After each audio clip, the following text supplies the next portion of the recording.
매일 성경과 함께하는 오늘의 큐티 시간입니다. 5월 24일 오늘의 말씀은 민수기 35장 1절에서 21절입니다.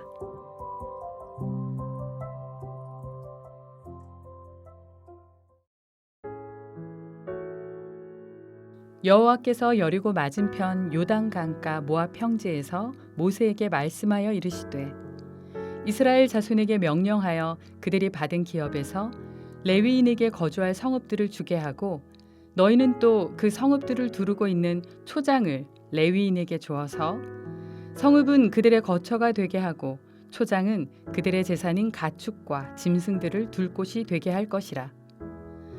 너희가 레위인에게 줄 성읍들의 들은 성벽에서부터 밖으로 사방 1000규빗이라. 성을 중앙에 두고 성 밖 동쪽으로 2000규빗, 남쪽으로 2000규빗, 서쪽으로 2000규빗, 북쪽으로 2000규빗을 측량할지니 이는 그들의 성읍에 들이며 너희가 레위인에게 줄 성읍은 살인자들이 피하게 할 도피성으로 6성읍이요 그 외에 42성읍이라. 너희가 레위인에게 모두 48성읍을 주고 그 초장도 함께 주되 너희가 이스라엘 자손의 소유에서 레위인에게 너희가 성읍을 줄 때에 많이 받은 자에게서는 많이 떼어서 주고 적게 받은 자에게서는 적게 떼어 줄 것이라. 각기 받은 기업을 따라서 그 성읍들을 레위인에게 줄지니라. 여호와께서 또 모세에게 말씀하여 이르시되 이스라엘 자손에게 말하여 그들에게 이르라.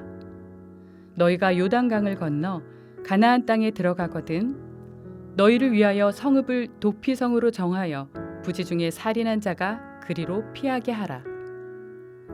이는 너희가 복수할 자에게서 도피하는 성을 삼아 살인자가 회중 앞에 서서 판결을 받기까지 죽지 않게 하기 위함이니라. 너희가 줄 성읍 중에 6을 도피성이 되게 하되 세 성읍은 요단 이쪽에 두고 세 성읍은 가나안 땅에 두어 도피성이 되게 하라. 이 6성읍은 이스라엘 자손과 타국인과 이스라엘 중에 거류하는 자의 도피성이 되리니 부지 중에 살인한 모든 자가 그리로 도피할 수 있으리라. 만일 철 연장으로 사람을 쳐 죽이면 그는 살인자니 그 살인자를 반드시 죽일 것이요 만일 사람을 죽일 만한 돌을 손에 들고 사람을 쳐 죽이면 이는 살인한 자니 그 살인자는 반드시 죽일 것이요 만일 사람을 죽일 만한 나무 연장을 손에 들고 사람을 쳐 죽이면 그는 살인한 자니 그 살인자는 반드시 죽일 것이니라.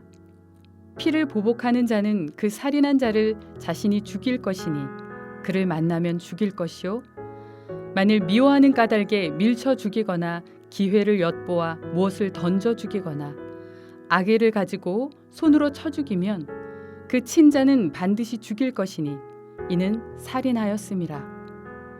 피를 보복하는 자는 살인자를 만나면 죽일 것이니라.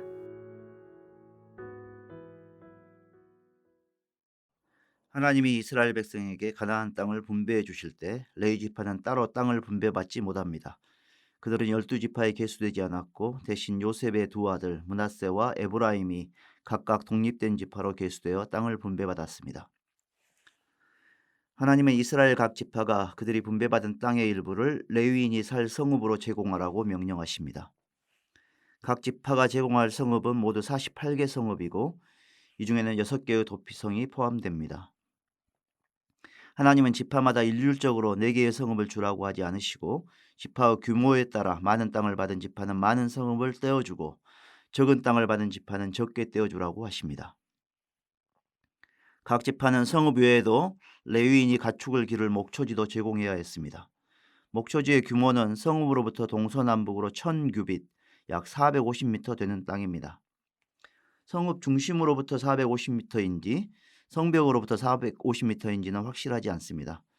아마도 성 중심으로부터 동서남북으로 450m, 가로 세로 900m인 정사각형 땅이었을 것입니다. 훗날 이스라엘 백성이 가나안 땅에 들어갔을 때 이 명령을 따라 각 지파가 성읍을 제공했고 아론의 자손 제사장들이 예루살렘을 포함한 유다 지파의 영토에 거주하고 나머지 고앗, 게르손, 무라리 자손이 다른 지파에 흩어져 거주하게 됩니다.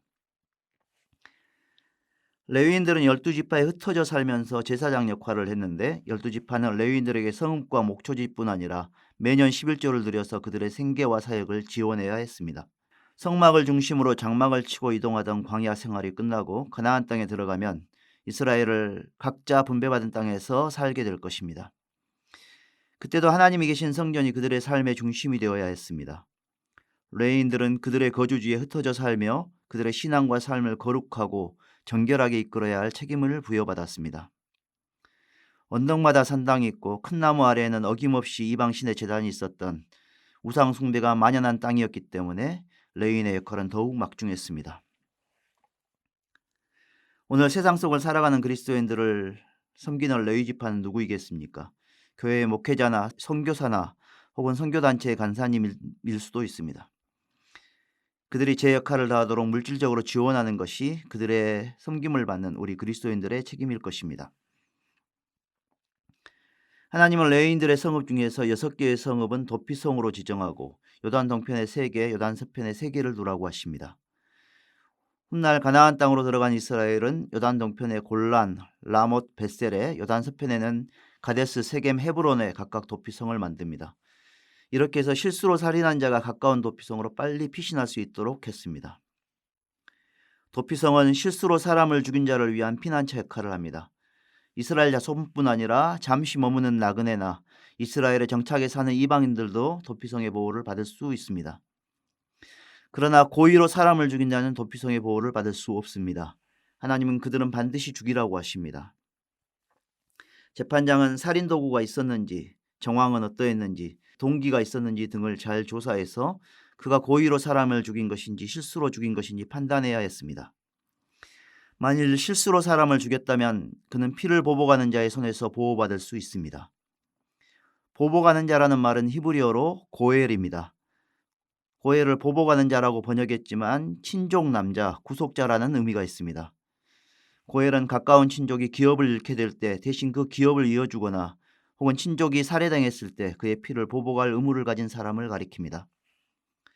이 피해 복수를 허용하는 이 법은 억울한 죽음을 갚아주는 법이지만 함부로 남의 생명을 해하지 못하도록 살인을 막는 역할도 했습니다. 그러나 한편으로는 서로 끝없이 보복하는 피해 복수전이 야기될 위험도 있었습니다. 그래서 하나님은 정당한 재판을 받기까지 살인한 사람을 보호할 도피성을 마련하신 것입니다. 하나님의 백성은 누구보다 생명을 존중해야 합니다. 생명을 주신 분이 하나님이시고 모든 생명의 주인이 하나님이십니다. 하나님의 자녀인 우리는 누구보다 타인의 생명을 소중히 여기고 누구든지 주님이 주신 자기 삶을 온전히 누리도록 도와야 할 것입니다. 기도하겠습니다. 주님, 저희의 예배와 신앙을 돕는 이들이 지치지 않도록 때를 따라 돕는 은총을 내려주십시오. 저희에게 주신 소유 가운데 주님을 기업으로 삼는 이들의 몫이 있음을 기억하게 하시고 그들을 지원하는 일을 소홀히 여기지 않게 해주십시오. 예수님의 이름으로 기도합니다. 아멘.